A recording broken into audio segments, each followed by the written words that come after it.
안녕하세요. 저는 안면마비 중에 하나인 남세현트 증후군에 걸려서 지금 치료를 받고 있는 사람입니다. 오늘로써 118일, 치료 후기 4개월 차라고 생각하시면 편하실 것 같습니다. 안면마비 걸려있는 상태이긴 하니까 발음이 안 좋은 거는 어느 정도 이해는 해주셨으면 합니다. 제가 이 영상을 제작하게 된 이유는 남세현트 증후군을 맨 처음에 진단을 받았을 때 이에 관련된 영상을 찾아보기를 원했었고, 그래서 인터넷이라던가 유튜브 인데 찾아봤는데 관련된 영상을 찾기가 좀 힘들었어요. 그러니까 안면마비가 얼굴에 오는 증상이잖아요. 그래서 후기가 많지도 않은데 그나마 있는 후기들은 안면마비라고 할 때 대부분인 벨마비인 경우가 거의 대부분이더라고요. 저와 같은 증세인 남세현트 증후군은 찾기가 힘들었습니다. 정보를 찾기가 힘드니까 약간 불안한 마음이 들더라고요. 물론 증세에 관한 설명은 한의원 홈페이지나 한의원 블로그에서 자세하게 잘 설명되어 있어서 정보 자체는 얻을 수 있었지만, 제가 원했던 거는 실질적인 저와 같은 증세가 갖고 있는 사람들의 영상 후기였거든요. 너무 없다 보니까 오히려 약간 불안한 마음이 들기도 하더라고요. 원래 유튜브를 하려고 했던 것도 있었고, 저의 치료 경과, 치료 후기를 영상으로 제작해서 저와 같은 증세를 가지고 있는 사람들에게 조금이나마 도움이 되길 빌면서 영상을 제작하게 되었습니다. 그래서 4개월 차 된 지금 영상 후기를 남기고, 앞으로도 계속 치료를 받을 거기 때문에 영상 후기를 계속해서 남겨놔 생각입니다. 지금 보시면 안면마비라고 한다면 이렇게 눈썹을 들었을 때 주름이 잡히지 않고요. 코를 찡긋했을 때 요중은 올라가고요. 말하는 거랑 눈을 감았다가 뜰 때 불편한 등은 그냥 계속 보면은 영상으로 확인하실 수 있으실 겁니다. 근데 이 정도인데, 이 정도로 하면 저는 4개월 차 치고는 굉장히 호전되는 상태라고 생각합니다. 일단 제가 걸린 남세현트 증후군은 일반적인 안면마비인 벨마비에 비해 후유증이 많이 남는 그런 증세라고 알리고 있거든요. 일단 초기 때부터 설명을 하자면, 맨 처음에 걸렸을 때 저의 증상은 혀가 마비가 되고, 그리고 심한 두통이 왔으며 귀에 수포가 생겨서 청력과 균형 감각에 이상이 있었습니다. 그리고 그런 증상과 같이 안면마비가 같이 왔었습니다. 저 같은 경우에는 안면마비가 올 때 약간 조짐이 있었어요. 한 발병하기 일주일 전, 그때부터 왼쪽 뒷골하고 왼쪽 관자놀이가 굉장히 아팠습니다. 저는 맨 처음에 저는 일자목을 가지고 있었거든요. 그래서 도수 치료를 받고 있는 상태였는데, 저는 그게 잘못돼서 그것 때문에 두통이 오는 줄 알았어요. 그리고 제가 유튜브를 하려고 이것저것 해보고 뭐 그러느냐고 하루에 3, 4시간밖에 못 자는 상태였었거든요. 그런 상태에다가 회사에서는 제가 신경 써야 될 일이 있었고, 그게 동반되다 보니 이제 두통이 오는구나 라고 생각했었거든요. 그렇게 두통이 왔는데 도수 치료를 받아도 두통은 계속 심해지고 작업을 못할 정도가 되니 팀장님이 한의원에 가서 침을 맞고 오는 게 어떻겠냐라고 해서 침을 맞게 되었고, 그날 구안화사가 발명이 되었습니다. 그날 한의원만 3번 갔었었는데 맨 처음에는 침만 맞고 왔었어요. 그러니까 그때는 두통이 너무 심해서 침을 맞으러 간 거였는데, 침을 맞고 오니까 조금 괜찮은 거예요. 그래서 일을 하면서 점심시간에 밥을 먹는데 갑자기 음식 맛이 안 느껴지는 거죠. 그래서 직원들한테 물어봤었습니다. 음식 맛이 좀 이상하지 않냐? 밥 맛이 안 느껴지지 않냐고 이렇게 물어봤었거든요. 직원들이 이렇게 그러는 거예요. 음식이요? 괜찮은데? 과장님 진짜 몸이 안 좋으신가 보다 라고 이렇게 얘기를 하더라고요. 그때 전 느낌이 좀 쎄했습니다. 그 증상들을 한의원에 전화를 해서 얘기를 했죠. 한의원에서 구안화사가 의심이 된다. 확인을 해봐야 되니 자기 한의원으로 다시 와라 라고 하더라고요. 근데 갔더니 또 아니라는 겁니다. 구안화사가. 나중에 알고 봤더니 그때는 구안화사가 막 올 때여가지고 안 보였던 거예요. 그 증상들이. 그러니까 아니었던 이유가, 구안화사는 이렇게 아, 이, 우, 에, 오, 우, 에, 오, 이렇게 아, 이, 우, 에, 오만 하면은 구분이 된다는 겁니다. 왼쪽과 오른쪽이 많이 비대칭이 된다고. 저는 근데 그런 줄 알고 일을 하고 있었죠. 근데 구안화사가 아닌 줄 알고. 퇴근 시간에 가까워질 때쯤 이제 다음 날이 휴일이니까 밑에 있는 직원한테 오늘 일 마무리하고 보고해라 라고 얘기를 했거든요. 근데 대화하고 있는데 과장님 아침이랑 얼굴이 좀 달라 보여요. 그 말을 듣는 순간 바로 폰을 꺼내서 이렇게 봤죠. 보고 이게 우만 해도 알겠더라고요. 얼굴이 달라진 게. 그래갖고 바로 한의원에 전화를 했죠. 내 얼굴이 지금 이렇다. 구안화사가 온 거 아니냐. 얘기를 들어보더니 온 게 맞는 것 같다. 근데 자기네들은 지금 진료 시간이 끝나서 봐줄 수가 없다라고 하더라고요. 저는 그때까지만 해도 구안화사가 걸리면 당연히 한의원에 가는 줄 알고 있었거든요. 그래서 주변에 있는 한의원을 막 찾았습니다. 근데 제가 일하는 곳이 신논현역이었었거든요. 근데 신논현역, 강남역에서 일하신 분들은 아실 거예요. 주변에 있는 병원들은 죄다 성형외과이고 한의원도 뭐 한방 다이어트, 여드름 치료 이런 미용 전문으로 되어 있는 한의원들이 거의 대부분이더라고요. 아니 홈페이지에 들어가서 구안화사를 진료하는지 찾아보는데 없는 거예요. 강남역 그리고 뭐 신논현역 주변에 다. 그래도 어찌어찌 찾아가지고 전화를 했죠. 신사역이라던가 압구정 쪽 보니까 좀 있더라고요. 전화를 했더니 얘기하기를 일단 내 쪽에 이상이 있어서 온 안면마비인지 일반적인 안면마비인지 확인을 해야 된다. 그러니까 자기네들한테 오기보다는 병원에 가서 먼저 진료를 보는 게 우선이다 라고 얘기를 하더라고요. 그리고 자기네들도 지금 진료를 7시까지밖에 안 한다고 해서 진료를 받을 수가 없다고 하는 겁니다. 그러면은 병원에 갈 수가 없잖아요. 퇴근 시간이 끝났으니까. 근데 얼굴에 마비가 오고 있는데 제가 아무것도 안 할 수가 없잖아요. 부랴부랴 그래도 8시까지 하는 한의원을 찾아서 침을 맞고 오게 됩니다. 침을 놔주시는 선생님도 그랬어요. 이 침은 임시방편이다. 자기네 침은 안면마비가 걸리고 난 다음에 일주일 뒤 이제 회복기에 들어갈 때 놔야지 의미가 있지. 이 침은 진짜 임시방편이다. 크게 의미가 없고 꼭 내일이나 내일 모레 병원에 가서 진료를 받아야 된다라고 이렇게 얘기를 하시더라고요.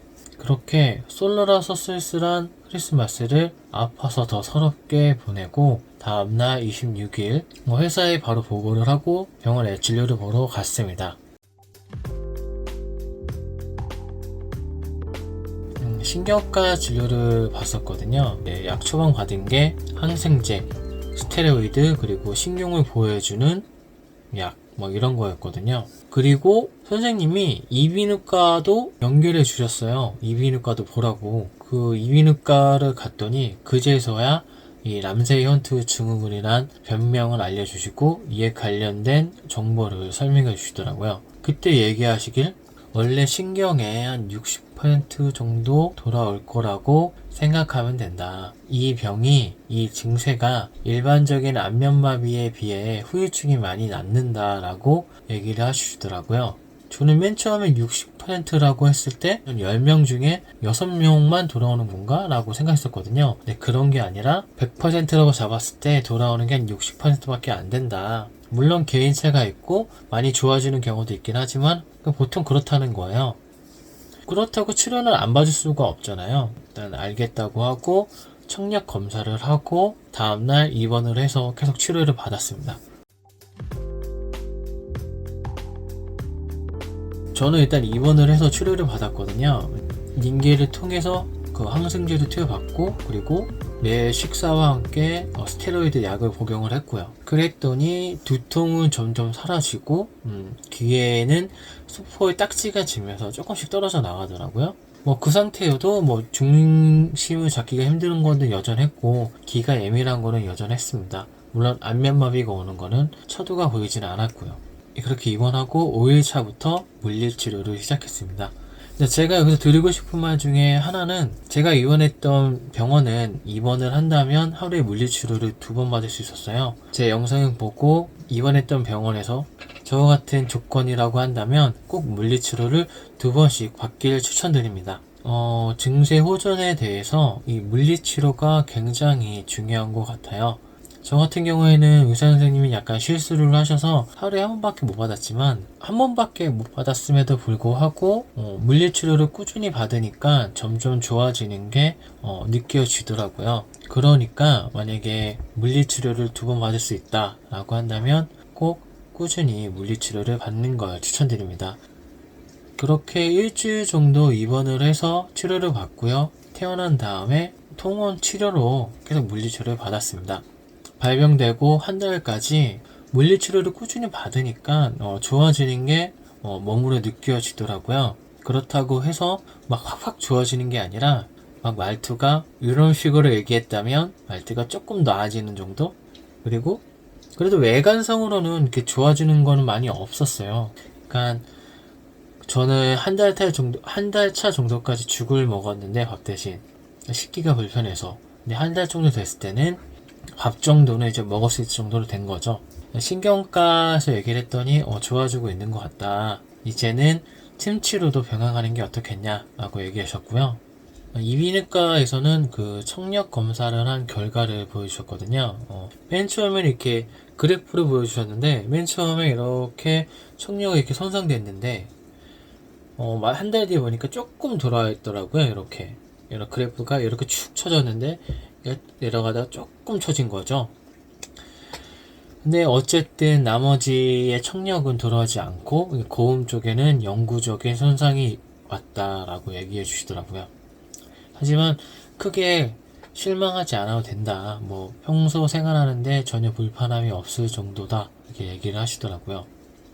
제가 한 달 정도 귀가 좀 예민해가지고 이어폰 같은 거 못 꼈거든요. 근데 그 이후 이어폰을 끼고 다녔는데 진짜 불편함이 없을 정도로 그 차이는 좀 미미했어요. 분명 오른쪽에 비해서 왼쪽에 약간 차이가 있긴 합니다. 근데 그 차이가 좀 미미하고요. 이렇게 불편함을 느낄 정도는 아니었습니다. 그 상태가 치료 한 달 차였고요. 그렇게 계속해서 2달 차까지 치료를 받게 됩니다.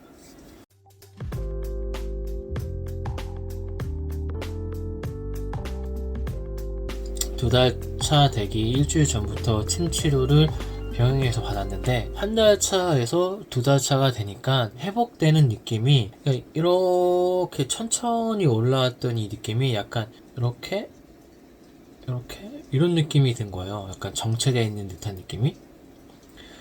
원래는 침 치료를 안 받고 물리 치료만 받으려고 했는데 그러다 보니까 침 치료를 찾게 되더라고요. 그리고 신경과 선생님이 추천해 주신 것도 있었고 그렇게 침 치료를 병원에서 받다 보니까 이렇게 약간 정체되어 있던 회복기가 막 이런 식으로 꾸준히 올라가는 것 같더라고요. 이렇게 그렇게 해서 침 치료를 시작했었고요. 그 당시에도 핫도그나 뭐 와플 정도 있잖아요. 이렇게 벌려서 먹고 그런 거만 아니면 먹는 거에 대해서는 불편함이 없었습니다. 근데 그게 왜 불편했냐면 이렇게 입을 벌리면 입술이 여기가 안 벌려지는 거예요. 이렇게 되는 거죠. 이렇게 되는 거죠.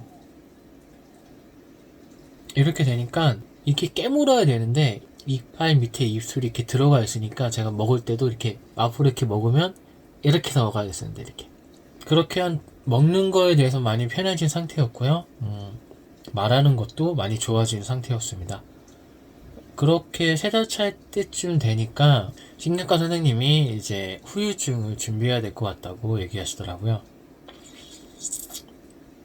신경과 선생님이 말하길 후유증이 남는 기간 기준을 한 100일 정도 잡는다.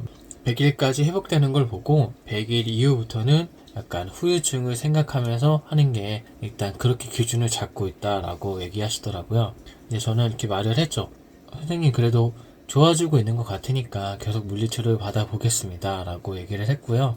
한의원 쪽에서도 2달 차랑 그 3달 차, 그러니까 한의원에서도 진료를 시작하면은 비포랑 애프터를 찍어 놓을 거 아니에요. 근데 봤는데 그렇게 많이 변한 것 같지가 않은 거예요. 그런데도 전 얘기했죠. 그래도 저는 외관상으로는 많이 변한 게 없어 보이지만 많이 편해졌다. 치료를 계속 받기 원한다 라고 했었거든요. 그리고 2달 차랑 3달 차 사이에 봉침을 맞기 시작했습니다. 근데 봉침 맞기 시작한 다음부터 봉침이 저한테 굉장히 좀 잘 맞았나 봐요. 봉침을 맞기 시작한 때부터 점점 좋아지는 게 느껴질 정도였거든요. 그렇게 3달 차 때까지는 외관상의 변화는 많이 없었습니다. 네, 조금 편해지긴 해도. 그렇게 3달 차를 지내고 4달 차. 그 3달 차 때부터 4달 차 때까지 봉침을 계속 맞다 보니까 여기가 굉장히 편해졌어요.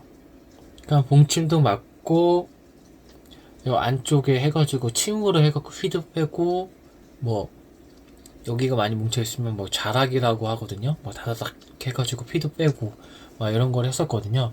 그러다 보니까 이 정도까지 꼭 좋아지더라고요. 말하는 것도 많이 편해진 상태이기도 하고 가만히 있으면 티가 안 날 정도. 이제는 주변이 보면은 이제 놀랄 정도로 많이 좋아진 상태입니다. 여기까지가 제가 이제 치료 4달 차까지의 저의 치료 후기고요. 저와 같은 증세를 가지고 있는 사람들이라면 저처럼 그냥 물리치료를 꾸준히 받아보셨으면 좋겠어요. 침 치료도 좋지만 물리치료가 가장 중요한 것 같고요. 그것도 매일 받는 게 가장 중요한 게 아닌가라고 생각합니다. 부디 저와 같은 증상으로 불안한 마음을 가지고 있으신 분이 있다면 이 영상을 보고 그리고 저를 보고 나아질 수 있다는 희망을 가졌으면 좋겠습니다.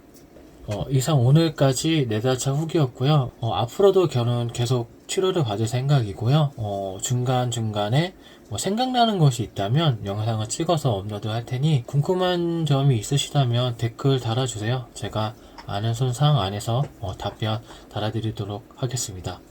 감사합니다.